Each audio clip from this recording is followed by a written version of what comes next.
Hello বন্ধুরা, তোমরা সবাই কেমন আছো? আশা করি সকলেই খুব ভালো আছো আর আমিও ভীষণ ভালো আছি। তোমাদের আরেকবার পূজাস কিচেনে সকলকে স্বাগত।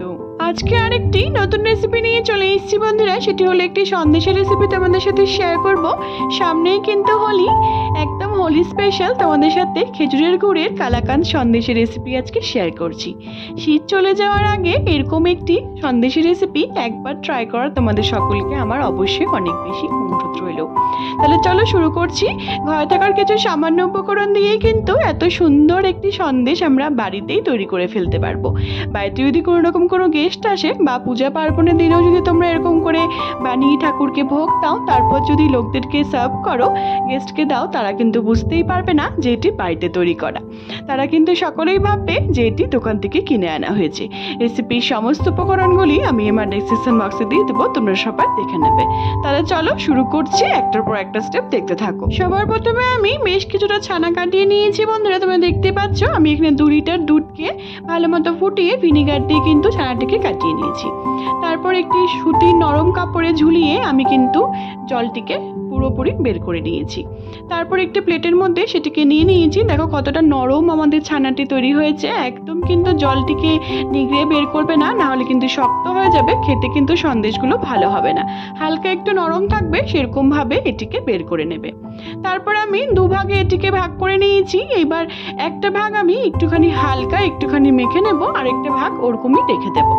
খুব ভালো করে হাতের এই তালু দিয়ে খুব ভালো করে কিন্তু মসৃণ করে তোমাদের একটু নরম করে বন্ধুরা এটিকে কিন্তু মেখে নিতে হবে। যত মসৃণ করে তোমরা এটি মাখবে সন্দেশগুলি কিন্তু ততটাই নরম জুসি হবে খেতে। দেখো আমি কিরকম করে মাখছি, তোমরা ওরকম করেই কিন্তু মাখার চেষ্টা করবে। দেখো আমাদের ছানাটি কতটা ক্রিমি আর কতটা নরম হয়েছে। আমি কিন্তু খুব ভালো মতো করে কিন্তু বন্ধুরা মেখে নিয়েছি। তারপর এখানে এক এক করে অনেক কিছুই এক এক করে আমি অ্যাড করছি, তোমরা একটার পর একটা স্টেপ দেখতে থাকো। খুব ভালো করে কিন্তু এটিকে মাখতে হবে, না হলে কিন্তু সন্দেশগুলি শক্ত হয়ে যাবে, খেতে কিন্তু ভালো হবে না। দেখো আমাদের ছানাটিকে খুব ভালো করে মাখা হয়ে গেছে। আমি কিন্তু নরম করে এরকম করে কিন্তু মেখে নিয়েছি। তারপর এখানে এক এক করে আমি সবকিছু অ্যাড করছি। ছানাটি যখন খুব ভালো মতো করে মাখা হয়ে গেছে, এবার আমি আরেকটি পাত্রের মধ্যে সেটিকে ট্রান্সফার করে নিয়েছি। তারপর সবার প্রথমে দিচ্ছি বেশ কিছুটা গুঁড়ো দুধ, বাদ বাকিটি আমরা পরে ব্যবহার করব। তারপর এখানে দিচ্ছি 3-4টের মতো ছোট এলাচ। আমি কিন্তু মুখটি ফাটিয়ে দিয়ে দিয়েছি। এই ছোট এলাচের ফ্লেভারটি সন্দেশের মধ্যে কিন্তু খুবই ভালো লাগে। তারপর দিচ্ছি বেশ কিছুটা গাওয়া ঘি 3-4 চামচের মতো, আর দিচ্ছি নুনের গুড়ের বা খেজুরের গুড়ের রস, তোমরা যেটাই বলো না কেন। তারপর খুব ভালো মতো করে মেখে নিয়ে আমি কিন্তু এটিকে 5-7 মিনিট কিন্তু রেখে দেব। আমি কিন্তু 2 রকমের খেজুরের গুড় ব্যবহার করছি। তোমরা চাইলে পরে কিন্তু বন্ধুরা অবশ্যই 1 রকমের খেজুরের গুড় দিয়েও কিন্তু করতে পারো। তারপর গ্যাসে একটি কড়াই বসিয়ে দিয়েছি। এটি যখন খুব ভালো মতো করে গরম হয়ে যাবে বন্ধুরা, তারপর এখানে 2 টেবিল চামচের মতো গাওয়া ঘি আমি আবার দিয়ে দিচ্ছি। এই গাওয়া ঘির জন্য কিন্তু আমাদের এই সন্দেশের স্বাদ কিন্তু অনেকটাই বেড়ে যায়। তারপর যে আমরা ছানাটিকে মেখে রেখে দিয়েছিলাম সবকিছু দিয়ে সেটিকে দিয়ে দিলাম। দিয়ে দেওয়ার পর খুব ভালো মতো করে অনবরত কিন্তু এটিকে নাড়তে হবে, নাহলে কিন্তু নিচে লেগে যাওয়ার ভয় থাকবে, আর খেতে কিন্তু একদমই ভালো হবে না আমাদের সন্দেশগুলি। তারপর এখানে আবার আমি বেশ কিছুটা খেজুরের গুড়ের রস ব্যবহার করছি। খুব ভালো মতো করে রসটি দেওয়ার পর খুব ভালো করে নাড়াচাড়া করে আমি কিন্তু এটিকে রান্না করে নেব। তারপর এখানে আমি বেশ কিছুটা আবার খেজুরের গুড় দিয়ে দিচ্ছি। আমি এখানে লিকুইডটি দিইনি, এখানে আমি শক্ত গুঁড়ি কিন্তু ব্যবহার করছি। আমি কিন্তু এখানে 2 রকমের খেজুরের গুড় ব্যবহার করেছি বন্ধুরা। আমি আবার রিপিট করছি, তোমরা চাইলে পরে 1 রকমের খেজুরের গুড় দিয়েও কিন্তু সন্দেশটি অবশ্যই করতে পারো। তারপর যে বাদবাকি ছানাটিকে আমরা রেখে দিয়েছিলাম সেটিকে দিয়ে দিলাম। দিয়ে দেওয়ার পর খুব ভালো মতো করে নাড়াচাড়া করে আমি মিনিট 5 ধরে এটিকে কিন্তু রান্না করে নেব। এটিকে কিন্তু বন্ধুরা অনবরত নাড়াচাড়া করতে হবে, না হলে কিন্তু নিচে লেগে যাওয়ার ভয় থাকবে। আমি আবার রিপিট করছি তোমাদের বুঝতে সুবিধা হওয়ার জন্য আমি তোমাদেরকে আরেকবার বলে দিচ্ছি। খুব ভালো মতো করে নাড়াচাড়া করে নেওয়ার পর আমরা যে বেশ কিছুটা গুঁড়ো দুধ রেখে দিয়েছিলাম সেটিকে দিয়ে দিলাম। আমাদের এই গুঁড়ো দুধের কারণে কিন্তু আমাদের এই খেজুরের গুড়ের সন্দেশের স্বাদ কিন্তু অনেকটাই বেড়ে যায়। তোমরা যদি আমার এই রেসিপিটি একবার বাড়িতে ট্রাই, আশা করি তোমাদের খুবই ভালো লাগবে এই সন্দেশের রেসিপিটি। আর কিন্তু দোকান থেকে গিয়ে কিনে খেতে হবে না, তোমরা কিন্তু বাড়িতে এরকম দুধ থাকলে পরেই কিন্তু বা গুড় থাকলে এরকম করে কিন্তু তোমরা বানিয়ে ফেলতে পারবে। তাই বলছি শীত শেষ হয়ে যাওয়ার আগেই কিন্তু বন্ধুরা একবার এই রেসিপিটি ট্রাই করা তোমাদের সকলকে অবশ্যই অনেক বেশি অনুরোধ রইল। আশা করি তোমাদের ভীষণই ভালো লাগবে। সামনেই দোল পূর্ণিমা, এরকম যদি সবাইকে বানিয়ে খাওয়াও তোমরা, সবাই কিন্তু খুবই প্রশংসা করবে। করবে, কেউ কিন্তু বুঝতেই পারবে না যে এটি বাড়িতে তৈরি করা হয়েছে। দেখো নাড়তে নাড়তে কিন্তু আমাদের এই সন্দেশের পুরটি কিন্তু অনেকটাই ঘন হয়ে এসেছে, আর কিন্তু খুব সুন্দর একটি দানাদার কিন্তু তৈরি হয়ে গেছে। এই দানাদারের জন্য কিন্তু মুখে লাগবে, মুখে পড়বে আমাদের এই সন্দেশের খুব ভালো কিন্তু টেস্ট হবে খেতে। তারপর যখন দেবো খুব ভালো করে এরকম করে কড়াই থেকে ছেড়ে আসছে পুরটি, তাহলে ভাববো আমাদের এই সন্দেশ তৈরি করার জন্য কিন্তু আমাদের এটি কিন্তু পুরটি একদম তৈরি হয়ে গেছে।